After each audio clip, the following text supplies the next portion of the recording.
All right, welcome back to Film Shake. This is Val. This is Earl. Good to have you for episode 10. We're here to talk about Tremors. That's right. It's a good old time out in the desert. Out in the Nevada desert here with these sand slugs, or we like to call them Grabboids. That's right. That's their name. Dirty, rotten worms. Dirty. Motherhumpers. Motherhumpers. That's right. Right. We're talking about Tremors here. Yes, it's really Jordan and Nick, if you hadn't figured that out. And yes, we are here for episode 10 to talk about the 1990 film Tremors, starring Kevin Bacon and Fred Ward. And we're also going to be recapping Total Recall from 2012. Yikes. That was our my punishment for losing trivia last time. So I'm here to recap it for the Fallen Warrior review, which we do every show at the beginning. But Nick, you watched it as well, so thank you for joining me in the misery of this movie. And it was rough. It wasn't as bad as the Point Break remake that I had to watch when I lost trivia. I don't know which one was more joyless. I think that the Point Break one was more joyless. Yeah, I didn't have to watch that one, so I couldn't compare. That's right. But what did you think, Jordan? You could definitely feel the studio trying so hard on this movie, just in a lot of different ways, dumbing it down to kind of explain things to, the more mainstream audience, but also, we need to have a diverse cast, but we also need to keep 2 white leads. We need to call back to the original, but we also need to do something different, exciting, big. What about an underground elevator from one side of the world to the next? Can I tell you the ways that it's less diverse? It's less planetary diverse because get your ass to Mars. No. Stay on Earth. There's no Mars in this movie. And just drill from Britain to Australia. All right, so I guess we should set up the premise of this Total Recall because it's completely different than the original 1990 film with Arnold Schwarzenegger. So this one stars Colin Farrell, and he lives in the quote-unquote colony, which is Australia, in a future world where most of the world is uninhabitable. You just have the British Confederation, what I think is like United British Federation or something like that. United Federation of Boring. Yes, the UFB. So you have the, the topsiders, the UFB, people that are more well-to-do, and they import people from the colony through a elevator called the Fall that is from inside the earth that goes through the core somehow and appears on the other side. So they're basically just minimum wage laborers that they ship in from Australia to come and work in their cybernetics factories where they're building really police impressed robots. That you remember this much from the plot of the movie. Yes, it's like I said, it's trying really hard to do this exciting, sci-fi action with interesting elements to it. And I'd say there are some interesting elements to the sci-fi in this film, but for the most part, it reminded me of every other 2012, 2010 sci-fi movie. It has that same kind of blue-gray, just dead look to it. Bad video game CGI. Nothing is very distinct in this movie. Exactly. It's definitely lacking all of the charisma and the weirdo wackiness of the original that sets it apart, with all the practical effects and the blood that was splattered all over the canvas of that movie. You get no blood in this PG-13 remake. It's completely bloodless, sexless. Yeah, even the 2 female leads, there was more diversity. In the original, you had a Puerto Rican lead. Yeah. And, Sharon Stone. And in this one, you just have 2 white brunette women. Who I confused most of the time. It's 2 very similar-looking actresses. Yes. And the way that the film is shot, just so blandly. Yeah. And everyone dresses really similarly. Like literally, in the beginning of the film, he has a dream that he's with this woman escaping from these futuristic police or robots. I forgot which one they were in that moment. Futuristic police robots. Police, yeah. Flowbots. Flowbots. So he's escaping. He's actually with Jessica Biel, who I mistook for Kate Beckinsale. I did too. Because he wakes up next to Kate Beckinsale, and she's like, "Who was anybody else in the dream with you?" And he's like, "No, I was alone." I guess trying to hide the fact that he was dreaming about another woman. Yes. But I was just thinking, well, she was there with you. Why not just tell her that? But oh no, those are two different people. My bad. Because yeah, casting agent picked two very similar looking actresses. I don't understand that choice. It's very frustrating. I don't know why this movie is obsessed with white brunette people. Yeah. I don't know why they wanted all the visuals to just be white and brunette, but that's really the visual palette of this film is Caucasian brunette. I would say for everything in the entire movie, that's really all I can remember as far as the color palette. Yes. With an explosion here or there, and really kind of a Caucasian brunette shaded explosion as well. Because it only really those casting choices only really further emphasize the blandness of this movie because everything is the same and doesn't really stand out. But yeah, everything also needs to be super dumb and explained directly to the audience in multiple ways. Did you also get the feeling that it was almost like there was a game of Family Feud Total Recall edition where there was one team that played first, and then it was the original Total Recall, and they were like playing the plot game where all the first answers that got the highest number of points went to the original Total Recall, and all of the plot points they went with in this one were like the second answer that got, like maybe 12% of the audience votes. Because they try to change things up here, and maybe you've seen the original and they want to go against your expectations. Right. But I hated every choice. Every time they did that, I was like, just be your own movie. Like, you're trying to do things different, but you're also trying to call back to the original. I mean, I guess in a better made film, I might appreciate that. But every time they did that here, it just felt really annoying. Like the moment where he, just like in the original, he's trying to, in the original, Arnold's trying to escape to Mars, and he's wearing the fat lady suit, right? Well, here, Colin Farrell is trying to escape from Australia to Britain through the elevator shaft in the middle of the world. And for a moment there, we see a shot of a similar looking fat lady in a yellow dress. And she says the famous line, someone asks her, "How long is your stay here?" And she says, 2 weeks. And that's, the line. 2 weeks. 2 weeks. 2 weeks. That's the malfunction line in the original. But that's only there for a red herring because then it cuts away to another guy, and then the electronic face mask Colin Farrell is wearing starts to malfunction, and they realize, oh, that's him. It's like, why even have that in this movie? Like, make him dressed up in the fat lady suit if you're gonna do it. Don't just call back to it and then just do something more bland and boring and unoriginal. It doesn't make any sense to make that choice to me. It's like the question was favorite 7-Up style drink in 1990. Total Recall already said Sprite, so this remake had to say Sierra Mist. Right, exactly. Like they had to go with the off-brand just to be different. Dr. Thunder. Oh man. What was the Walmart brand? Mountain Dew.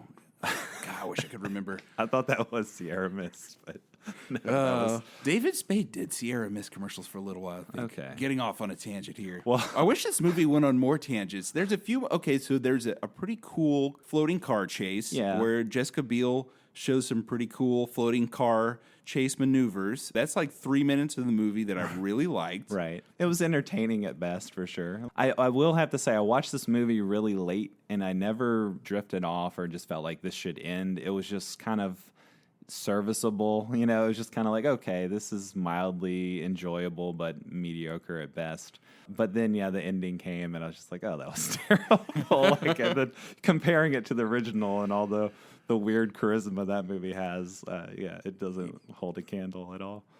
Yeah. I did want to talk about the bad one-liners. So, of course, in the original, you have bad one-liners, but they're read by Arnold Schwarzenegger, so it works. Here, they give all the one-liners to Kate Beckinsale, and they're all like puns wrapped around the fact that she's pretending to be married to Colin Farrell. Also, her husband directed this film, so let's throw that out there as to she got all the one-liners, and her husband directed the film. Yeah, and there's a weird chemistry there where you can almost feel Colin Farrell feeling awkward about kissing the director's wife on screen, which apparently in interviews he said he did feel awkward. So I'm not surprised I can feel that for him watching this movie. But so many bad puns and one-liners around them, the fact that they're not really married. So she shows up at one point when he thinks he's gotten away from her, and she was like, "You didn't think I'd let you leave without me giving a kiss goodbye, did you?" Or "Till death do us part, baby," and stuff like that. It's just like, how terrible. Is there someone in a theater somewhere who, when she said that line, just went, Oh gosh, that was good. No, I hope not, dear Lord. I hope so. Help the human race, if so. This Colin Farrell is the worst possible Colin Farrell, because right when this guy hit the scene, I wasn't a big fan because he kind of just had this playboy image of just partying really hard, dating all the starlets of the time. But then, he kind of revealed this different side of himself. I think In Bruges was maybe the first movie I saw with him where I was like, oh, this guy's really great. Yeah. He's really good. He's a good actor. So to just see him take a paycheck film like this and just kind of, half-ass it through it's a bummer. There's really not much for him to do in this movie except for jump off of things. And I was fearful. So much jumping. There is so many times that him and Jessica Biel jump off of something in this movie.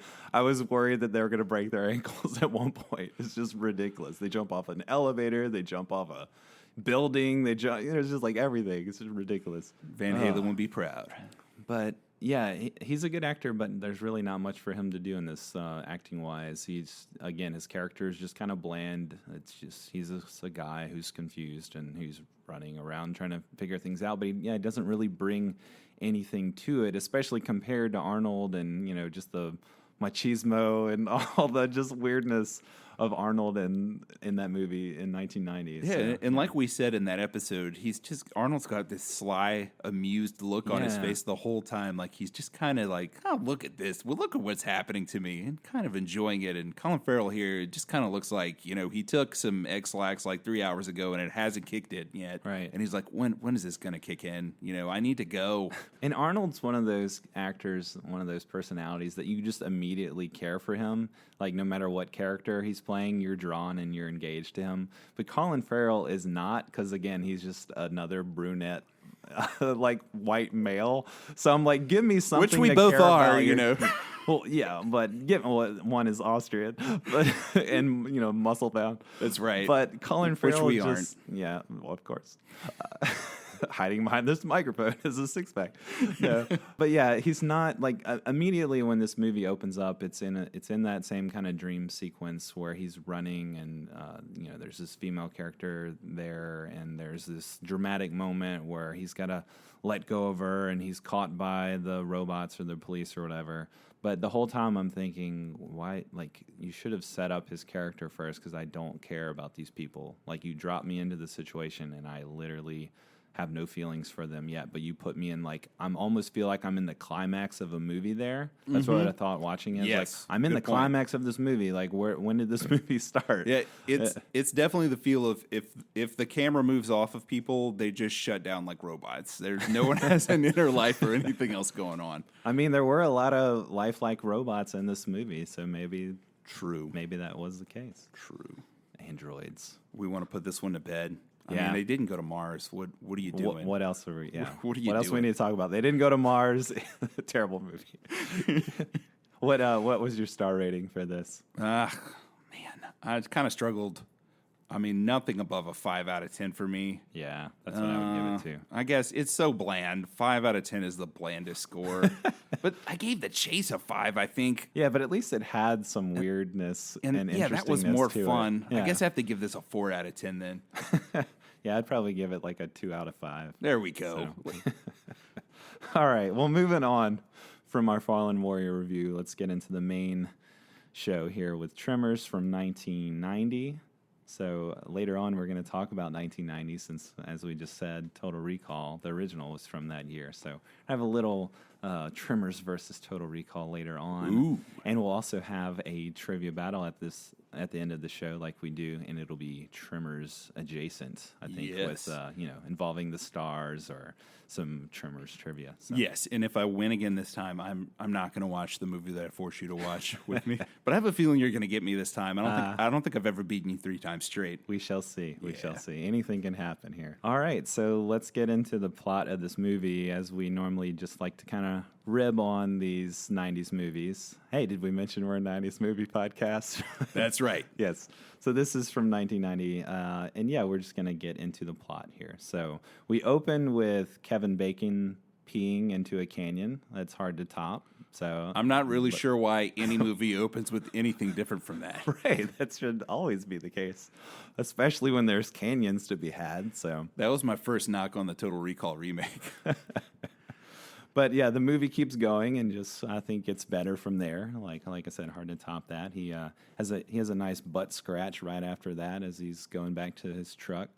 But then we really get into it because we meet Fred Ward's character, Earl Bassett, and Kevin Bacon, of course, plays Val. So we have this kind of comedy duo right from the beginning where they're just kind of bickering with each other. They're kind of bickering buddies and continues that trope of a lot of other movies. But to me, I felt like it was just really fun. It really worked. They had great chemistry together. So I felt like watching this movie, I'm like, yeah, let's, like we normally do, let's make fun of this movie. Let's have a good time. But even though it's a comedy and it's ridiculous a lot of parts, I felt I feel like I'm going to be reaching here because I actually really enjoyed this movie. So I love Tremors, man. man. Just going to say that up front. Yeah. I love this movie. I was so happy that you wanted to do Tremors because I hadn't seen it in probably more than 20 years, and all of my viewings were on TV. And usually, when you watched a movie on TV in the early to mid 90s, you came in a little late. So I hadn't really seen these opening scenes of their misadventures very often because really the first 20 to 30 minutes of the movie are just the two of them kind of goofing around and doing odd jobs, getting sprayed with poo from broken septic tanks, and all kinds of things. But watching that, I actually really enjoyed that and liked the fact. Great. Yeah, liked the fact that it had a slower entry, intro of the characters and just kind of developing the characters and the setting. I thought that was pretty striking to look back at what I guess most people would consider a B comedy horror movie. I like comedy. But yeah, why is that not a thing? That's brilliant. It takes its time, though. It takes its time, and I really enjoyed that slow setup. So yeah, in contrast to the movie that we just talked about, right? Exactly. It's just like here's a character, care about it for no reason. Right. Exactly. I just called Colin Farrell it. care about it. No, and yeah, I felt like I immediately cared about these characters and they had personality. And you just, like you said, you don't really see that a whole lot in films nowadays, especially that are of this ilk, because just kind of like jump right into the scares and to the monsters and stuff. So. It's tough not to love these two guys too. They're great. Right. They've really got a great established relationship here too. And and Earl, they, like I said, bickering buddies. They're blue collar handymen. They're out in the middle of nowhere in Nevada. They're doing odd jobs. Earl's always ragging on the younger Val that he needs to think ahead and have a plan. And this comes up over and over throughout the movie as they encounter the Grabboids, as we'll see later on. And, word of caution, I want to say the word Grabboids as often as possible in this podcast because I think it's a brilliant term that should just be used for everything. And I love that Earl is kind of the excellent hypocritical jackass sort of, in that he has no plan. No. But Val needs to have one. But it's so true to life, too, because anytime you work with somebody and they're like slightly older than you and they feel like they're more experienced in the world, they're just going to be telling you what to do, especially in this kind of like blue collar handyman. It's like my role on Film Shake, essentially. Right. You're the old geezer here to tell me what to do. Damn millennial. So I thought also talking about just some of the great qualities of this film. They had some really witty dialogue, especially in the beginning, those early scenes, too. It was just, again, endeared me right to the characters. Just thought it was really fun. Like, later on, they're at the general store, and they're about to head out, and Val says to the community that's within the store that he says, yeah, we plan ahead so we don't have to do anything now. Earl explained it to me. And it's just like, especially that last little glib, Earl explained it to me. Like, he's just had enough with Earl explaining things to him, I just thought that was a great little line. And that's a great leaving line too, because someone can't really give you a fast retort. They've got to really think through what you said, and it gives you a lot of time to escape. So brilliant. brilliance. Did you notice, talking a little bit about the camera work, I noticed there's a lot of Sam Raimi style, like a lot of throwbacks to like Evil Dead and, that wandering camera that just, it's the point of view of the monsters like down by the dirt, like sneaking up on people's ankles and stuff. So you had a lot of that going on, especially early on in the film, which I loved. I thought that was fun. So good, because that's right. Our buddies Val and Earl, they're not alone out there in the desert. That's right. And I think you get that kind of teasing camera work too before they ever really find out about the Grabboids or that there's anything amiss in their little podunk ghost town of perfection. Of perfection, yeah. That's the so town where they I live. believe is the population of perfection 14. It is. Yeah, and that was going to be one of my trivia questions. So, you lose at trivia. I win. You do it offhand. So, yeah, you already got a point there. I guess I have to think of something else. You've got to watch Trolls 3, worse than Trolls 2, and only I know about it. I have the only copy, and it's in my backpack waiting for you. No, please don't tell me they made a Trolls 3. It's twice as bad. No, thrice as bad as the second. As bad. Yeah, so there are 14 people in this town. They're all characters, and Earl and Val are trying to get out of town. Yes, they keep trying to leave, but keep getting brought back by various things that happen. And at one point, you think they're going to be lured in by free beer, and then they drive away, and they're like, "We did it! We left! We escaped! We didn't give in to the free beer!" Finally, time, they've finally reached a maturity level beyond where free beer can tempt them from their goals, from their plans. But nope. There's a rock slide. They check in on Fred, old Fred, who's the sheep shepherd, and they find his severed head buried in the sand. And so my son, by the way, who watched this with me, Yeah. thought that was hilarious. He loved the severed head. Oh yeah, when they pull up the hat and there's the head in the ground, and yeah, because before that we start seeing the sheep just disappear.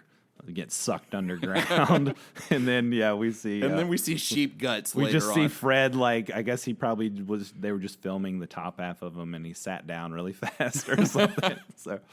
But talking about Val and Earl trying to leave town, they keep getting dragged back in. And at one point, I think Earl says, "Is there a higher power at work here?" And you almost feel like there is, because it's like, is there a deeper metaphor? Like, they're trying to rise above their station and go to the bigger town of Bixby, but they just can't escape this small town. But then we find out there's actually a lower power at work. I like it. Maybe that's what the film was going for, a little play on words there. They tell the road crew that, as they go back into perfection, they think a killer is on the loose, cutting people's heads off. But what I want to know is, did the Grabboids just eat Fred's body and leave his head? Or what? Like, are they just only interested in the feet and torsos? Well, later on, they eat some people whole. I think they were just in for a quick snack. Maybe he had some head cheese that they weren't into. It's an old head. We don't want that. That's right. Well, maybe there were just some thoughts they didn't want to consume. Right. Well, it's obviously convenient for the plot, too, or it's like, or if Fred's missing, then he's missing. But if they find his head in the ground, then, It's kind of like, so there were a lot of parallels, and maybe you were going to bring this up later, to Jaws. Did you notice this? So that was kind of like the finding the hand on the beach. There are a lot of musical cues, which originally, this is a great name, and it's in my notes, and I want to say it. I've been wanting to say it since I read it. Ernest Troost originally wrote the music for this film. I don't know what it sounds like, because they cut his music because they didn't like it, and they got someone named Robert Folk to come in and cut a quick score, and it's just like a straight up, not the dun-dun, dun-dun. It's the fun music when they set out to sea. Whenever we have more adventurous scenes in this movie, we get music that's really reminiscent of John Williams' music in Jaws, and I think there are a lot of little Jaws homages here, because the Grabboids are sort of like land sharks, and I believe that was the original concept for this movie. That was the original concept and one of the working titles, yeah. And that's really, with Jaws, you got that POV shot of the shark a lot of times, and we're getting that awesome Grabboid POV shot so many times from here. The dirt, yeah. If only legs could dangle under the dirt. That would be a cool visual. Yeah, too bad they didn't have just like somebody sitting in a hole. No, yeah, they're definitely. I think playing with the Jaws concept there, and the original idea came to the writer S.S. Wilson when he was out in the desert when he was out on the army base, I believe, and he was sitting on a rock thinking, what if there was something in the dirt underground that kept me on this rock? And then, of course, in the film, we have the great scenes where they're out kind of stranded on the rocks where they can't get away and they have to be, use ingenuity to figure out how are we going to get to the truck or how are we going to get to higher ground, that kind of thing. So I like that one little thought out there, just walking around, spawned this whole series of films and straight-to-video movies. So, and now we're working on number 8. That's right. And that's not a joke. They really are working on Tremors 8 now. But maybe we should talk about the citizens of perfection a little bit. Yes, like token Asian grocer that's... Hey, don't talk about Walter Chang that way. Walter Chang, yeah. And then I love how he offers $5 for the Grabboid arm, and they ripped take off it. the truck. Yeah. Oh yeah, we'll take it. But then, of course, the entrepreneur that he is, he turns it into his own business where people come and take pictures with the Grabboid arm. He immediately makes back on his investment within 2 or 3 minutes, and they feel like dummies because they didn't plan ahead. Yep, Walter Chang's one up in there.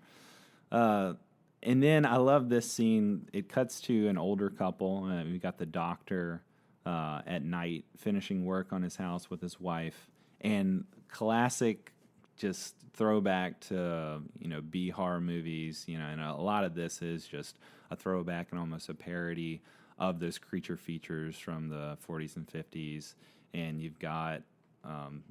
just a great balance between the horror but the comedy, and they're just kind of poking fun at some of those creature films. So here you've got this classic horror movie scene at night. You've got we've already set up the monsters. Then we cut to like these 2 random kind of outside of the main group of characters. So, we know obviously something is going to go wrong here. It's at night especially, and these characters aren't that important, so they can die and there'd be no qualms.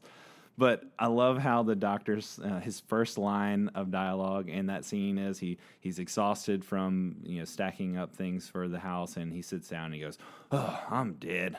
Let's put this up in the morning." And I'm dead. Like he literally says, "I'm dead," and then what's coming. He's gonna die. So of course the Grabboids show up. They pull him under, and then his wife gets in a car, and it's a station wagon, so she gets into through the trunk where they're loading stuff up, and then they take the car under too, which was, I guess, that's kind of surprising. You think, oh, they're pulling people under the ground, but all of a sudden this whole car is going underground. So it was a great scene. Very impressive. Very impressive. Very original. But one thing that I like about this scene, and then reading about it was interesting too, is how as the car starts to go underground, then we cut to a shot from very far away in the distance where we just see the headlights of the car sticking up in the night sky, and then they start to flicker and then go out. So we get this kind of impression that, okay, the car is gone underground and she's dead. But apparently they had an effect that the filmmakers intended on showing the car fully sink underground, but the effect wouldn't work. So then they had to resort to the subtlety of this moment, which I think I like a lot better. And it just feels like a natural shot to go to right there. It's a good segue shot. Then you cut into Val and Earl the next day. So great scene. Love that scene. It looks so cool. Yeah. Nice job, Ron Underwood. Did we mention that Ron Underwood is He's the director of this movie? Yes. Ron Underwood. And I don't know if we've made this clear or not. The rock slide that has trapped them in this town was Grabboid caused. Yes. And now that they're seeing all these people getting strangely murdered, they know something's up. So they're stuck in town with the other 14 citizens of perfection. Here's some other people that live there. Do we want to get into Bert now? We can. Okay. Are you aware of Reba McEntire? I am. And I think it's nuts that she's in this movie, and this was also the first movie she was ever in. It's like, how does that happen? She's just like, hey, I'm going to be in that Tremors movie. Like, what? I think I'll take a break from touring country music and be in this B horror comedy. And then she just is. And then she's great. She's incredible. She plays Heather Gummer, and she's married to Bert Gummer, played by the incredible Michael Gross. Right. So Heather and Bert are survivalists. Yeah. They've collected thousands of weapons, Including an elephant gun. and so much ammunition. Right. They were, where I grew up, hometown heroes. So I grew up in Poincare Parish, a very rural community, and there's not a lot to do out there but hunt and fish and things that are like hunting and fishing. And, everyone, myself included, we had firearms, and we often got bored and went back on our rural property and shot them at things. And something Didn't matter what, just things. Just things. You didn't want to go out with like the older drunker guys who would shoot at butterflies and stuff. That was always horrifying. But even they looked up to Bert Gummer from Tremors. Right. He was a hero to everyone. Community hero. That's right. And in this movie, he's just he's incredible. So he is the only one who's truly prepared for the Grabboid threat. Well, I'd say he's prepared to a degree, but I think it's kind of ironic that they're survivalists. They've got, a bunker filled with guns and all these things. And then I love the line where he's like, we're out here in the middle of nowhere. You got all this artillery. We got our, nuclear bomb bunker. And then he says, goddamn underground monsters. Of course, that's the only thing that he's not prepared for. But he is prepared in the next 7 movies. True. Because he's in essentially all of them. Right. He really becomes the main star of the Tremors franchise. Here, he's just a side character. But yeah, Bert kind of takes over. Side character says you. So, right. And we also can't forget Rhonda LeBeck, played by Finn Carter. She's a what would you call her job? She's doing seismology tests in the area. I think they say she's a student, right? Yeah. Out there doing tests. She's a grad student, and she's finding these strange readings. It turns out it's the Grabboids. Mm-hmm. So with her seismology skills, she's able to identify the amount of Grabboids in the area. Of course, it's smart thinking. That's right. And also, rather conveniently, it turns out that old Val is attracted to educated, smart, strong, and independent women, and there's only 15 other people there because I don't think she was a perfection citizen, and it just turns out that one of them is Rhonda LeBeck. Well, at the beginning, I think as we get into the film, they start to have chemistry, and he becomes attracted to her. But as they're driving up to meet her, they notice she's out in the field doing the test, and he goes, "Oh, it's a woman," and they drive out through the dirt towards her, and he's like, she better be blonde with long legs and beautiful breasts, and he just lists all these characteristics, and then Earl gets on him for being that way. And then she shows Earl up knows with... That's not what he wants. Earl knows what his friend really wants. Yeah, he's privy to the real Val. He knows he's just putting on. He knows Val's really deep. Right. But yeah, then she shows up with the white sunscreen on her nose, and she just looks, kind of frumpy and everything, and they're all disappointed, or at least Val is. But Earl seems to, go right along and be very hospitable towards her. That is a pretty charming scene where they drive away, and then she realizes that she has a sunscreen on her nose. Yeah. Kind of brushes it away, which makes her instantly likable. And then we have a scene not too long later where the three of them do get trapped on a rock. And we see the original premise of the film. What if it won't let me off this rock? The three of them get trapped on a rock together while everyone else is back in the town. And how do they... Well, first they spend a night together where... Val and... Rhonda? That's right. Don't forget the name Rhonda LeBeck. It's a name you'll remember. Rhonda LeBeck. They get a little cozy with each other. They get a little cozy, and then he wakes up and realizes, that they were sleeping next to each other. So he kind of, very, I guess, embarrassedly, shoves away from her. I don't want to get cooties. Right. Yeah, he's like a 14-year-old boy throughout this whole thing. But then she shows him, she's like, I know how we can get off of this thing. Well, I'm not going to try to imitate her voice. She doesn't quite have their twang, but she grabs... a pole vault because for some reason they're perfect. perfect pole vaulting tubes next to the rock. For some reason. And they pole vault from rock to rock and get away from the worms. They do. How'd you feel about the pole vaulting? I thought it was funny, especially they time it in sequence where they, all three go to a rock at the same time, and they've got the kind of music going along with that in sync. So I thought it was a fun moment. Yeah, it was a fun scene. I just rationalized that it was just there's trash everywhere at this point in time. If we just like dropped a tack on a map on the Pacific Ocean, there were probably 3 pole vaults floating in that spot, sadly enough. So I bought it. Well, I love how Earl and Val are bickering, and she's just like, I'm going to find a solution, and goes at it. So that's right. Good, strong female character there. Oh, yeah. I did want to jump back and talk about when Val and Earl check out the site the next day after the old man and his wife are killed, and the car is gone.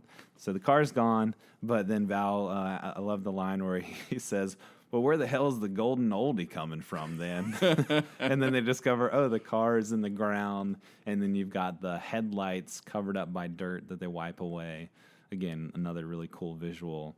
And looking this up, this is weird, wild stuff. The song that is playing, the golden oldie, is actually called "Drop Kick Me Jesus," parentheses, through the goalposts of life, in parentheses. Who performed that, did he? I can't remember. That's all. I didn't need to write down the performer when you've got a title like that. I mean, that's perfect. I don't, Isn't Kevin Bacon a musician? Maybe it was him. He is. He's in a band called the Bacon Brothers with his brother. Let's get into the Grabboid's appearance. Right, let's do it. They wait until about halfway through the film when really the town gets into siege mode where the Grabboids go all in on attacking, and Kevin Bacon, old Val, and Earl, and Rhonda LeBeck get back to town, and we're all kind of in this fun siege mode where the worms are attacking, and they're trying to find some way to survive and figure out just what the heck is going on and what is attacking them. And we finally get to see the Grabboids in full, or as much as you can see a subterranean creature. Right, because all we've seen so far is their tongues, these little snake-like creatures that are, they look like dusty turds to me, filled with orange goo. But yeah, we finally get to see that, these worms, as they've been calling them, or snakes, aren't the whole creature. They're actually just the tongues of these bigger, more giant slug, sandworm-like creatures, very reminiscent of Dune and, other sandworm-type creatures. But these have, multiple tongues that can whip at you and bite you and grab you, because that's where their name comes from. Grabboids are bring you into the giant crustacean-like mouth of this sandworm creature. So yeah, they're very interesting concept art for the monster here. You get that one scene where they're out on horseback and the horses freak out, of course, and the Grabboids come out of nowhere and scare the horses away. And then Val has got to run and jump over an aqueduct, and then you've got the Grabboid that smashes into the wall, and you get the snake ooze and the goo pouring out of the cracks, and then they dig up the Grabboid, and you really get to see the whole shot, the whole scale of the creature. That's the one time you really get to see the whole thing. Yeah, they're enormous, and I love how nasty their blood is. It's so I used to think it was like pumpkin guts. It does, yeah. It looks my kid said it looked like salsa, which I appreciated that too. Looks like dirty salsa mixed with spaghetti and and pumpkin guts. Yeah, it's really great. I kind of want to taste it though, but they keep saying they smell bad. When a Grabboid is coming, they're like, "What's that smell?" Right. It's a running gag throughout the whole movie. Not only do the snakes look like dusty turds filled with orange goo, they apparently smell like them. And Kevin Bacon at one point says, the live ones smell worse than the dead ones. You sounded exactly like him. I know. I thought that was pretty good. Let's talk about the origins or the lack of origins of the Grabboids, too. Just getting into I liked trying to imagine where they came from when I was younger. Right. And the characters do, too, which I think was fun. But apparently the filmmakers said they wanted to keep the creature's origins unknown because they were tired of the kind of creature origin cliches in movies. One of the writers says, it's always radioactive, biological experiment, or from outer space. Those are your only choices, so they never say in the film what, where the origins of the creatures come from. But I like that we have Val and Earl and Rhonda sitting around going, maybe they've been here all along. Or, oh, I bet they're radioactive. Or Earl at one point says, they got to be from outer space because these aren't any local boys.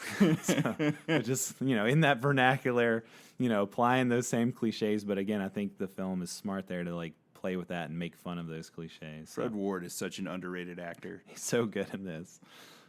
Hey, we haven't really talked about Ron Underwood. So this movie, it kind of broke even. Yeah. It wasn't a huge hit. It wasn't a huge hit. But then the next year, he directed City Slickers, and that made a lot of money. He didn't pick up on the sequel to that, but he did do Hardened Souls, and that kind of won a lot of awards. His name got bigger and bigger, and then he did Speechless in 1994, which also did pretty well. Then he did the 1998 remake of Mighty Joe Young, which kind of lost some money. And then he did The Adventures of Pluto Nash. Ooh. And that's why we don't hear about Ron Underwood anymore. And that's when he crawled back underground with the Grabboids. He did switch to TV, and he's had a lucrative career there since then, but not really any more feature films from Ron, which is a shame because if he could do something, we don't really get, medium budget movies like this anymore that are fun and adventurous. And inventive, too. I mean, This was a completely original concept. Well, I'll get into that with the Total Recall comparison. But we did say that this broke even at the box office, but it did really well on the video rental market. So that's when it became kind of a cult hit. So yeah, and here's a big difference from Total Recall, and it's something that I didn't realize until we did the show on it. So I always just assumed this was a rated R film. But this was actually... It was going to be a rated R. It was film. going to be rated R, and they decided to instead make it a family film, which you don't get any movies like this. Is this a family film? Did they succeed in that mission?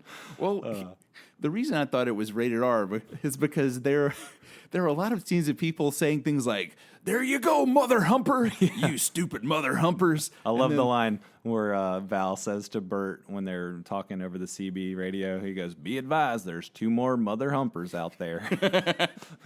And then there's, of course, the great one-liner at the end, which we'll get to the ending later, but "Can you fly, you sucker?" Where it's clear that's not really what he was saying. So is it though? Like watching the film and when it came out and watching it now, I would have never known that they had changed those lines unless I go back and read. They changed all the F words to sucker and stuff, but it just sounded so natural. It reminded me of the Die Hard 2 dub on TV. Yippee-ki-yay, Mr. Falcon. Really, it was that bad to you? I don't know. I just always thought they had done that. Dumbed it down for TV, but that's just it. That's just what it was. Yeah. But there is one F-bomb. There's one. Because you're allowed one in a PG-13 And again, my 10-year-old laughed for almost a full 5 minutes at it. It was really funny. What part was that? It's when the first time they kill a Grabboid, the one that runs into the concrete wall, Kevin Bacon comes running at it full speed as if like he has killed it with his own bare hands and points at it, screams the F-bomb at it. You! In his face. Oh, yes. I remember that now. Yeah. F you. All right, yeah. My kid thought that was so funny. I had to pause the movie for a minute. He was dying. Oh, man. No, it just feels so kismet with the wackiness and the kind of like the B-horror goofiness of this movie. Again, skirting I think it balances the comedy and the horror really well. Yeah. There's nothing that's over the top gory. I mean, it's gross, but it's like... the dialogue keeps it lighthearted too, because you don't have like a whole bunch of shouting F-bombs except for that one moment, which is comedic. Yeah, and there's nothing as jarring as like the Ben Gardner's boat from Jaws scene or anything like that.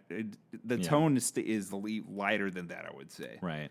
I was going to say, talking about the monster deaths, how they're pretty convenient, in the making of this film, low budget. So you've got your subterranean monsters you don't have to see very often. That cuts down on the budget quite a bit. But then you can also throw like a hard hat full of brain goo and blood, like fake blood on the ground, and make a little pile of dirt next to it. And then you're like, you've got yourself a victim. A person was here, and now they're dead. And now they're not. And look, there's the remains of them. Where'd they go? I mean, but brilliant if you think about the concept. It's like, oh, well, like this would be really easy to make, but also convincing and compelling. So And so much, it looked like they had so much fun making the gore in this movie. yeah. Just all, Kevin Bacon apparently at one point really lamented making this movie, thought that this is a low point in his career, and said, I can't believe I'm making a damn movie about underground worms. And he complained that to his wife. But years later, he did say that this was actually one of the most fun that he ever had making a movie. This was probably the most fun that he ever had. So. That's good, because I love Kevin Bacon, but he's done some stuff that he should have more shame for than Tremors. Right. Since He's made Tremors. some bad choices. Yeah. But of course, for Kevin Bacon, saving the geologist girl at one point requires her to take off her pants when she gets wrapped around the barbed wire. So a little fan service there. I don't know if you'd call that fan service, but they definitely had like a low shot of her legs in underwear as she's running from the Grabboid at one point. So it's a horror movie. You got to get that in there, and you could see it coming from a mile away. Like, he's gonna tell her to take her pants off. It's the only way she can escape. Yes, you can almost say the line for him, and then take your pants off. But it's so ridiculous.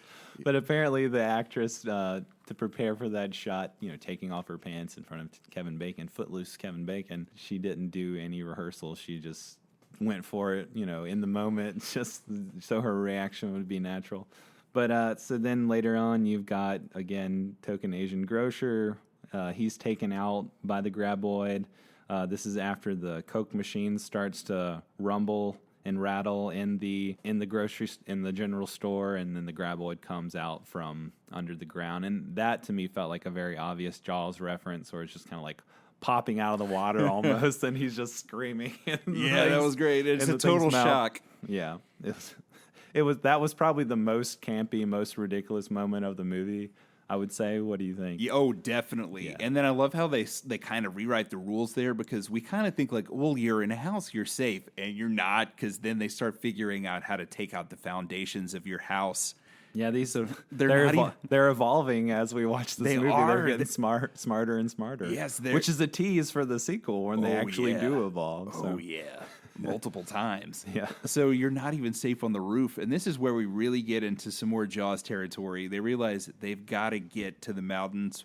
It's hard stone, which they cannot burrow through. And the only way that they can get to the mountain safely is if they get on this big cat machinery and roll on out of there, because they think it's so heavy, the Grabboids are not going to be able to suck it down. The whole group of surviving town members gets on there. They go over and pick up Bert and Reba. Yes. I refuse to call her Heather. She's just Reba this whole movie. Full on Reba. Well, which again makes him a hero out in Pointy Parish, that he's married to Reba, who nobody dislikes Reba in Pointy Parish, myself included. Right.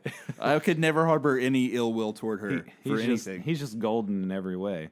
But I wanted to tease or talk about, go back a little bit real quick, is the Grabboids, when they're trying to tip over the houses, test the foundations. They do find one dwelling that they can tip over. They can't tip over the general store or Bert's house, but they do go over to a trailer where they get to our buddy Nestor, who's one of the residents of Perfection. So just one, they obviously trailer easily tipped over.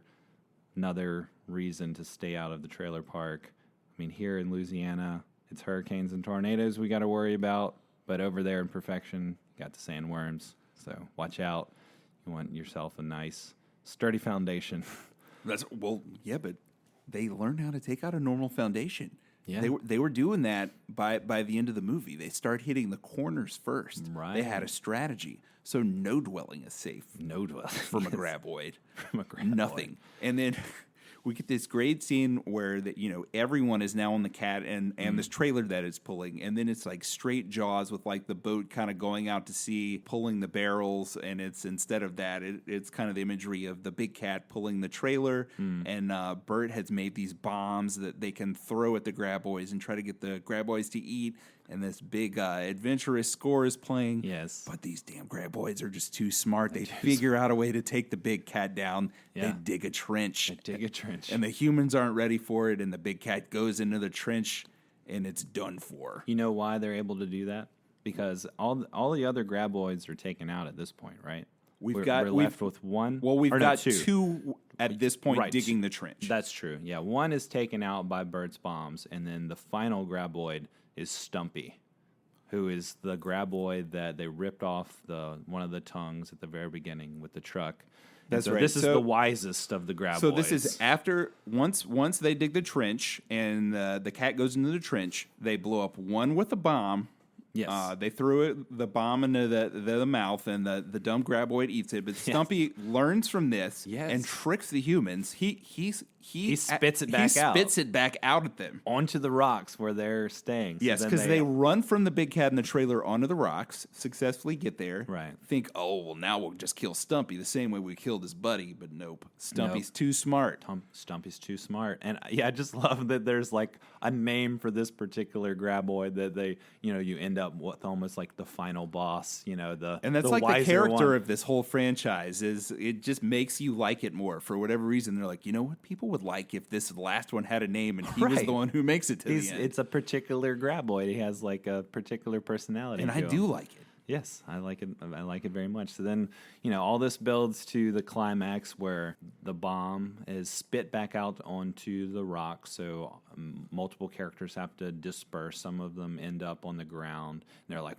Bert's still in the rock somehow because he's the smart survivalist. He found a part of the rock where he could stay without being blown up.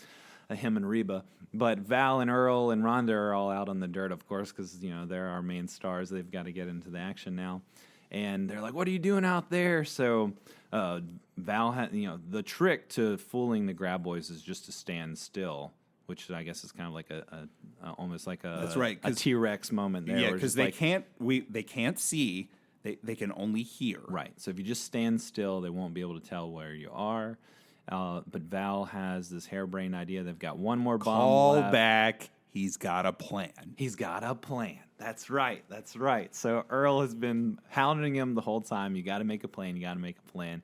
So finally, he has a plan here. He's got one last bomb, and then he just starts running for the cliffs. So big climax. Val runs for the cliffs. He's got the Stumpy Grabboid chasing right after him. And then he stops at the cliff, and you've got the girl with him too, because she has the lighter. Rhonda. The girl. She's got the lighter. Earl's with him, so they're all at the cliff. The Grabboid's coming at him, and then his plan is to throw the bomb behind the Grabboid. So I think Earl says like, "Oh, you missed," whatever. But his plan is to explode that bomb right behind the Grabboid to scare him off the cliff. So then they're playing like a game of chicken here, where at the last minute he jumps away, and you've got that great scene of the Grabboid coming out on the cliff. You get the full shot of the slug-like creature, and then just exploding. Can you fly, you sucker? And you fly? You got the great line there, and then the exploding orange goo like in flying slow-mo. out in slow motion. In slow-mo. Just like a pumpkin splattering on the ground. And of course, can you fly, you sucker? The way that he delivers the one line is also calling back to Jaws, of the classic "Smile, you son of a bitch" from Jaws. It's also a callback in the way that he delivers it, but it's like not a ripoff. It's just fun. It's just so fun. It's a great line. And I know that whatever he said was far more vulgar than Right. "Can you fly, you sucker?" I wish I knew what the original line was. I'm sure it was effer, I'm sure he said that word there, but it works. It's works, great. yeah. I love it. I watched it like 10 times on the way here after I watched the movie a couple of times. No, it's brilliant. It's great. So that's your big climax in the movie. You get back to town where they're kind of putting the pieces together, and you get Val and Rhonda one last time where Earl's kind of pushing him to ask her out, and he kind of backs down. He doesn't do it, but then, he's like, I'm going. So again, Earl just being his wingman there, trying to help him out. And then the last shot of the film is that great romantic crane shot. So he walks up to her and doesn't really say anything. They just start kissing, of course. It's Though just they did have the talk that should have led to the kiss before. So that's true. They had the conversation where it's like the logical endpoint of the conversation would be for them to kiss, but he chickens out. But then he finally goes for it, and it's a great moment. Good way to end the movie. And a reminder of a time when you would have a credit shot where, like, the crane pulls up as they're kissing. You get the wide shot of the desert, and then the credits start to roll over the actual image of the film. Yeah. I always just loved that. It fades to black eventually after a while, but just a fun 90s touch for sure. Well, again, that's also like Jaws. Jaws is the same? Jaws does the same thing. So I take back my 90s comment there. It feels very 90s just because it's kind of like a cheesy kiss at the end of a movie there. Saying, Speed has the same thing. Oh, yeah, Speed actually has the very same kind of ending. Sandra Bullock and Keanu Reeves kissing as the credits roll over the actual wide shot of the city there. But yeah, so I didn't remember Jaws is the same thing. But I do love it when movies do that. And honestly, thinking about watching this with my younger brother in the 90s, I knew that we watched Jaws first. Obviously, we weren't alive in 1975. I was born 6 years later. There was kind of the thought that, like, Jaws is so good, it's so perfect, and the format of it is perfect. There should be more movies like that. But then Jaws 2, you watch that and it's like, that wasn't as good. It had a couple dropped the ball parts with the format there. And then 3 and 4 just totally suck. Mm-hmm. And none of them are fun. I mean, 2, 3, and 4 aren't fun at all. So it was like, why? What can be fun like Jaws? There has to be something. Someone has to pick this up. And I feel like Tremors, it doesn't have like the pathos. It's not as good as Jaws. Jaws is perfect. But Tremors is a worthy successor to Jaws, in my opinion, as far as just the fun factor and just like kind of the horror comedy element. Because Jaws has some great laughs. Oh, yeah. I love Tremors, man. Yeah, Tremors is good. I was really surprised at how much this held up. I wanted to talk about the original ending. So apparently they had an idea of a very different ending where Val and Earl head out to Bixby, finally. Val doesn't hook up with Rhonda, but it's implied. And the two are looking for their lighter and then realize Rhonda still has it, so then they've got to turn around again. So then they're pulled back into perfection one more time. So that's kind of a Dumb and Dumber ending there. Yeah, and I like it as it is, but that's teasing again to the beginning of the film and how they just can't seem to get out of this town. I like that idea too, where it's just like, we're pulled back in one more time. It's inevitable. This is where we belong. It's such a purgatorial ending. Yeah. I guess it's a grimmer ending, actually, because I think that's, a lot of test audiences were disappointed with it, so they went and shot the romantic ending, and that's what we've got today. I do like the romantic ending better, and it kind of feeds into Tremors 2, Aftershock. Aftershock. So 1996. That's right. So Aftershock, whenever Aftershock came out, my brother and I were really pumped, and also my cousin Jared as well, because we love Tremors. And in Point Parish, we had 2 video stores. Our choices were Vidiots in New Roads and Movie Barn in Irwinville. Rip to both of them. I think we should just dedicate this episode to Point Parish. Tremors is the ultimate Point Parish movie in a good way. So Movie Barn was on the way to Baton Rouge. Vidiots was more out of the way. I don't remember which one we rented Tremors 2 from, but I do remember that Movie Barn had a sweet Tremors 2 poster for a little while.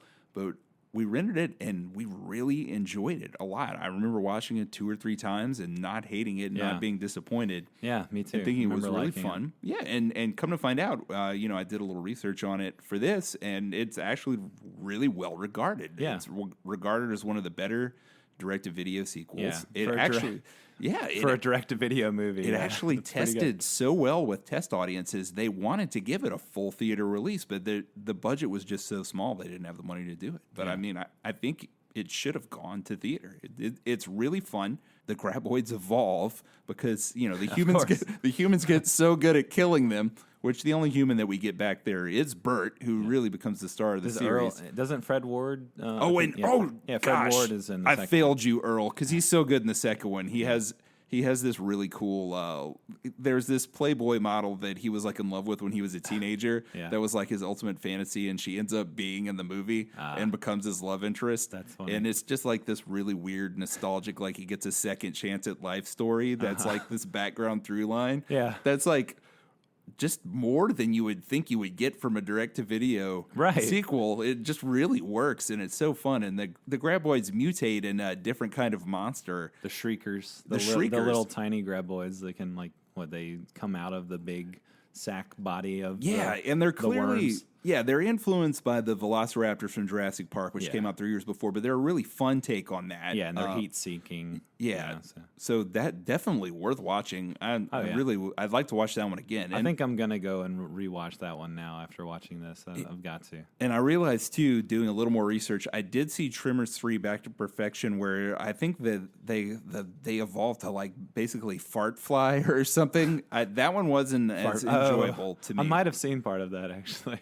Yeah, that sounds kind of familiar. And then I don't know. I fell off after that because they really are working on an 8th film, and I don't know. I can't speak to the quality of the rest. Kevin Bacon is coming back, or I know he did a pilot for the series, and then they didn't actually go to series with it. Man, Kevin Bacon can't catch a break. Poor Kevin Bacon. Well, movie connection time. We do this every episode. So last episode we watched Total Recall. And here I want to try and connect it to Tremors. They both start with T. They both start with T. They're both made in 1990, so same year, of course. But being that Kevin Bacon is in Tremors, I'm going to go the 6 degrees of Kevin Bacon route. Ooh. So connecting him to Arnold, or Arnold to him. So, do you know what Bacon numbers are? Are you familiar with Bacon numbers? It's the amount of movies it takes to get to Kevin Bacon from any particular actor. Correct? There you go. Yeah. So Arnold was in Total Recall with Sharon Stone. Stone was in He Said, She Said with Bacon, who was in Tremors. Wow. So there's your connection. So there's a Bacon number of 2. 2. Okay. Right. If you're in a movie with Bacon, it's just a Bacon number of 1, right? Right. And so he's complained that people come up to him and say, "Hey, I'm 1 degree of bacon, right?" And he's like, "No, it doesn't work that way. We were never in a movie together. So if you're in a movie with him, it's just 1. Kira, get rid of this person. That's right. She's his hit man, hit woman. So, but talking more about comparing Tremors versus Total Recall. Okay, so they were both made in 1990.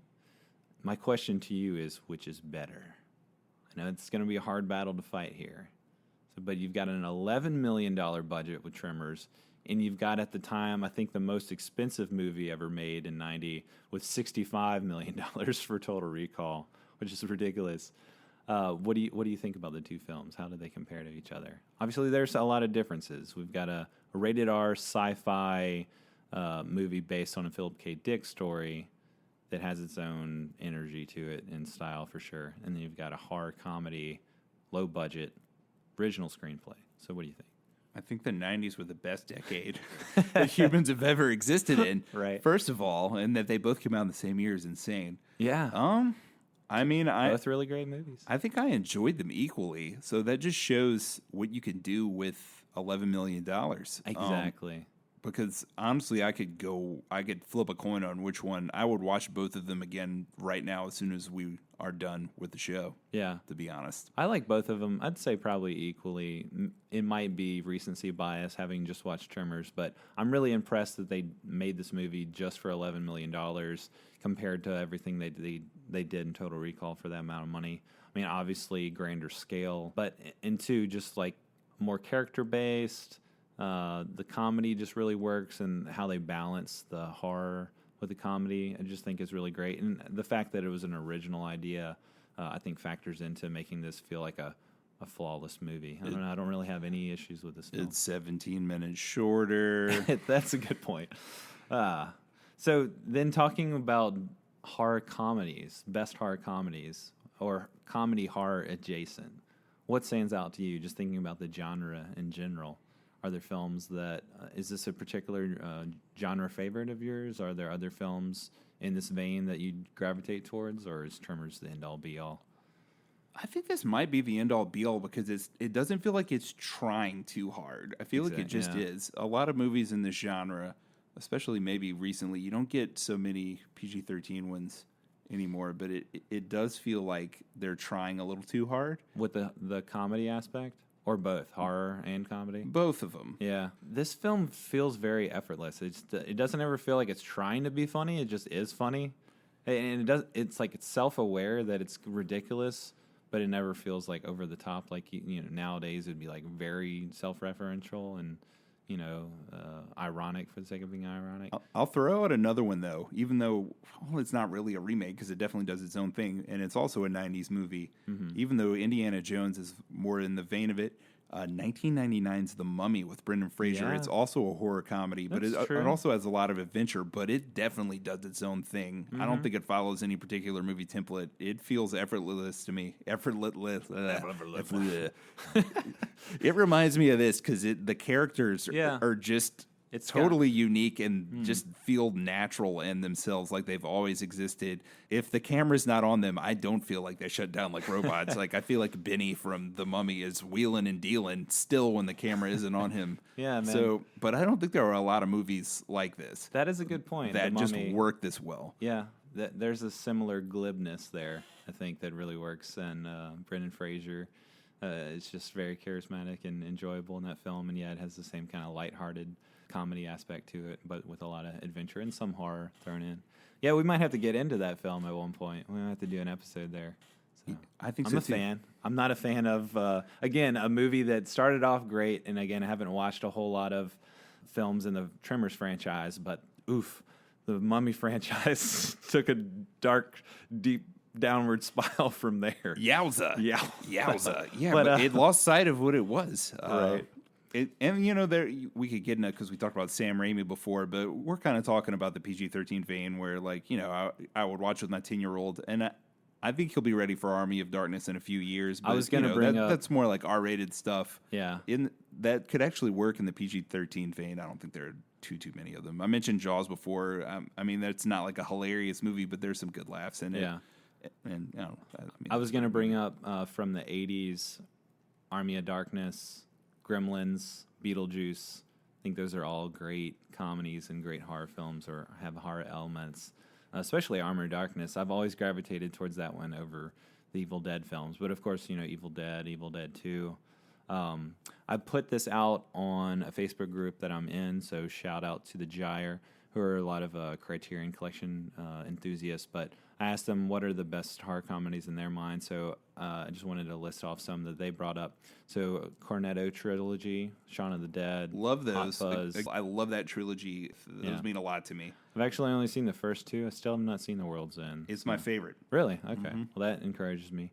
Then Cabin in the Woods, Tucker and Dale versus Evil. Have you seen this film? No, it's been on my list for a long time. I watched the trailer the other day on YouTube, and it looks completely ridiculous. So it's basically like these college-age students, big busty blondes and dumb guys, go out into the woods, end up accidentally killing themselves trying to rescue one of the girls from these two kind of backwoods redneck-looking guys.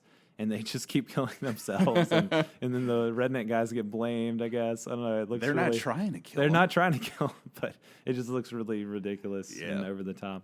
But Young Frankenstein, Mel Brooks film. Yeah, that's true. That's a good one. I guess it has there's obviously horror elements to it, but to me that almost just feels like a straight comedy. Yeah, it's not very horrific, right? But great film, fun time. And then getting into the '90s. Scream and Idle Hands. Those are two that stood out. So Idle Hands is a movie that I want to cover at some point. Yeah, same here. I've never watched it. Okay.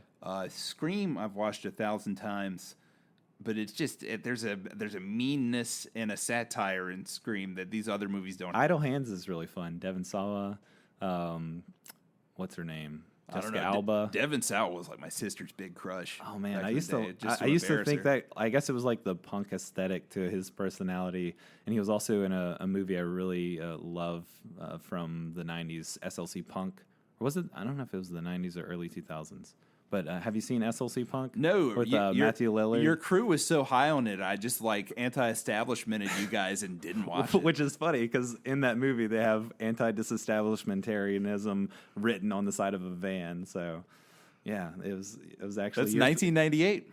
It was your thing all along. You should have checked it out. And yeah, we were really. And high I love Matthew Lillard. Now. Yeah, we gotta watch that movie. It's so great. Okay, it needs to happen. It's really good. And then more recently, What We Do in the Shadows. Have you seen that? Oh yeah, that one's really funny. It's really funny. Definitely a different tone from this. Oh, for sure. But I love that one. All right. Good stuff. Yeah, from Taika Waititi. Really funny, mockumentary style. But yeah, a lot different from Tremors and what we're getting into here. So, any other thoughts on Tremors before we move on? What was your star rating? I love Tremors. I love Tremors. I love guns. I love Bert. I love America. I love Reba. Reba. Oh boy, man! My bus driver only played country music, and I hated country music so much. But I'd made exceptions for Brooks and Dunn and Reba and Garth Brooks. If those three artists came on, I was like, all right, I don't want to jump out the bus window for these three. And I was more a Tim McGraw fan in the early days. He just made me infuriated. It was because, like everyone else in Point View Parish, I was in love with Faith Hill, and I was mad at him and jealous. But now I like the guy. I read an interview with him the other day, and he was really likable. It was actually just one song, "Don't Take the Girl." That was the only song. So annoying. I loved that song growing up, but when I was like a little kid. But yeah, I hated country music. The story of the song, you. Yeah, it was the narrative aspect to it. I think about going fishing and seeing a girl. Before I knew about stuff Don't like take her. "The Weight" by the band and other great more narrative songs. That's one of my favorites. What are we talking about? We've gotten off into country music van here. Are you trying to get out of trivia? What's happening? Maybe I am, because I think I've spoiled a couple of my questions already. But all right, here we go. Tremors trivia time, or Tremors adjacent. Yeah, 8 out of 10 for me. 8 out of 10? Yeah, I was going to give it 4 out of 5. Right on, yeah. Man. Strong. Agreeing again. Here we go. All right, well, trivia time. So you busted up my first question about the population of perfection. So I'm going to let you go ahead and go first while I rethink some things here. All right. Question 1. 2 years after starring in Tremors, Kevin Bacon found himself starring in Best Picture nominee A Few Good Men, directed by A. Rob Reiner, B. Oliver Stone, C. Sidney Pollack, D. Christopher Guest. Come on, Oliver Stone. Rob Reiner. What? I thought that. Oh, I'm thinking of JFK. We're doing 2 out of 3 here, right? Oh, Best 2 out of 3. Oh, no, Jordan. Rob Reiner directed that? Oh, Rob my gosh. Reiner directed A Few Good Men. I was so confident as you're reading that. I'm like, Oliver Stone, come on. A Few Good Men? Jeez. That was nearly as bad as my Batman hubris from the Joker show. Man, my whole world is in a spin now. It's just... Anyway, all right, so I have to ask you a question. Make it hard. All right, so Footloose from 1984 was one of Kevin Bacon's earliest and most memorable movies, but what was his character's name? Was it A. Ren McCormick, B. Ren McMahon, C. Chuck McMahon, or D. Chuck McCormick? Oh, man. I've only watched Footloose once. Let's just say Ren McCormick. You got it. Yeah, you lose, sucker. Oh, no. Can you fly, sucker? Can you fly? Apparently not. I'm squished on the ground like a Grabboid. Oh, man. Dang. All right. You don't want to do 2 out of 3? I wanted to ask you another question, though. Go ahead and ask me for fun, but you lose. Okay, well, I got 2 more that I want to ask you.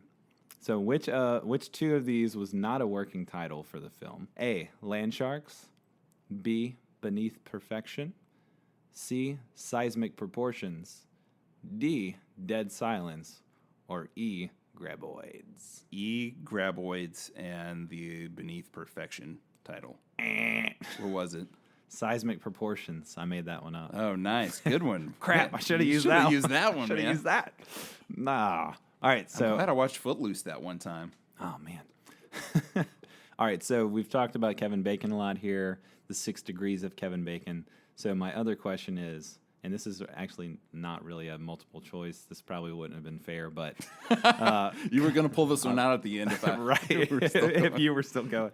So connect Charlie Sheen and Kevin Bacon in 2 steps. And I was going to give you 2 minutes to do it. What Bacon number does Charlie Sheen have?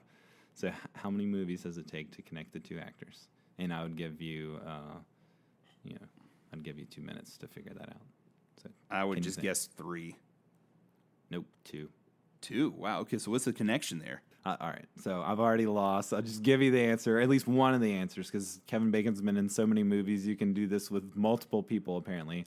But there's a website. I cheated. There's a website called Oracle of Bacon, where you can plug in what actor you want to connect with Kevin Bacon, and it'll tell you the connection. So Charlie Sheen was in Young Guns with Keith Sullivan, who was in Flatliners with Kevin Bacon. Oh, I should have got that. Yeah. You know, I've never seen Young Guns. I remember being in Bon Marché 1988. and seeing the trailer for it when I was going to see something else. What year did Young Guns come out? 88. 88. Did you have more questions for me? I did, but since you already lost, let me just ask you the most fun question. Okay, give it to me. Okay. This actor playing a Tremors road worker, this was going to be the last question. A Tremors road worker. Shares the last name with a character from previous Film Shake movie Point Break. Ah. A. Stephen Endicott. B. Tyler Utah. C. John Pappas. D. Walter Bodie. Is it Walter Bodie? C. John Pappas. John Pappas. Nice. Who's actually gone on to do some good character work since he was a road worker in Tremors. He was that guy whose hard hat just ended up filling with goo. I believe so.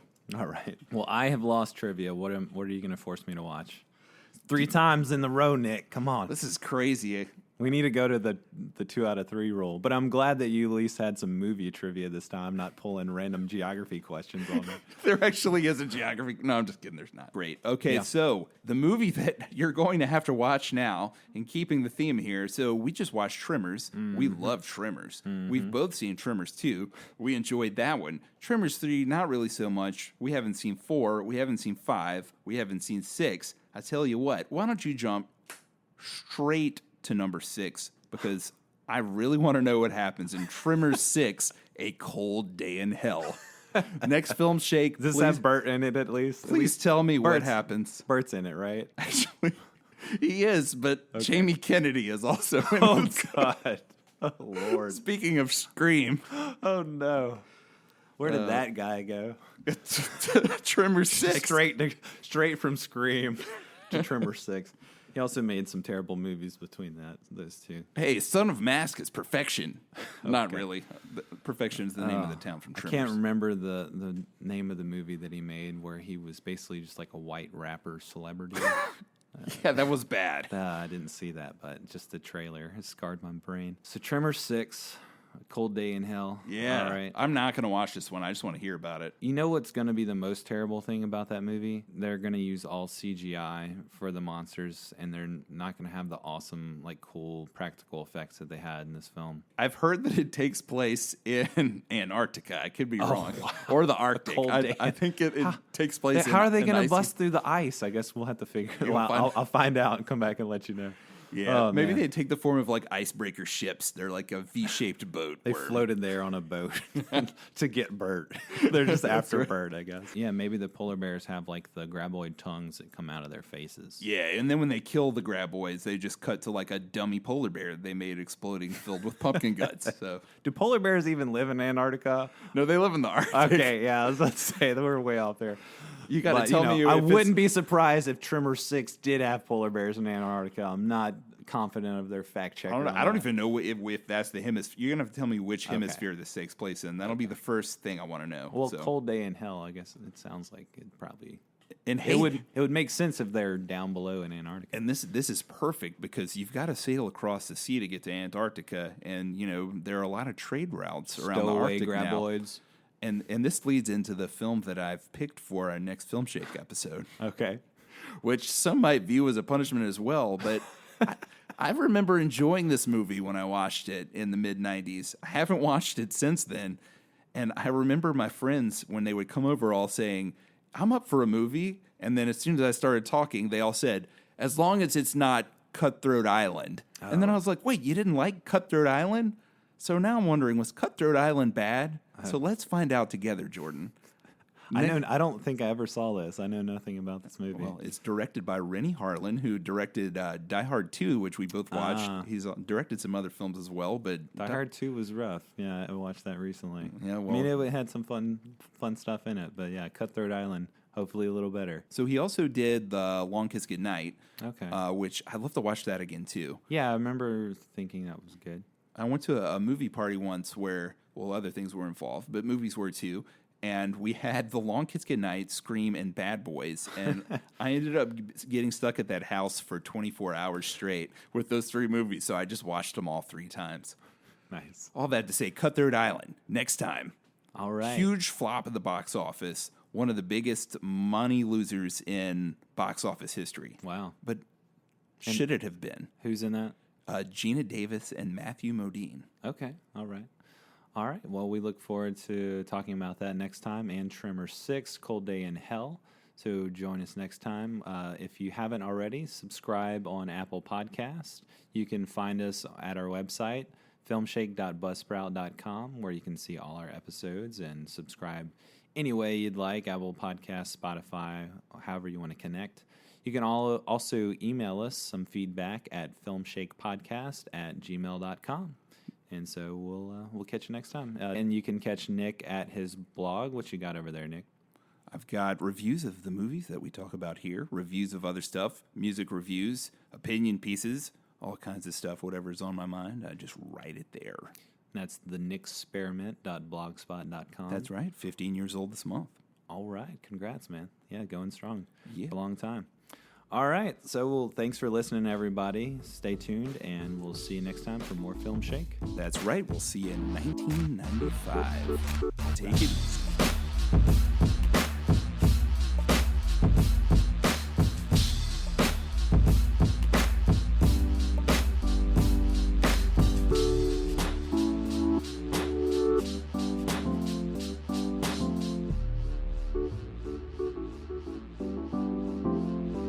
Put that drink down.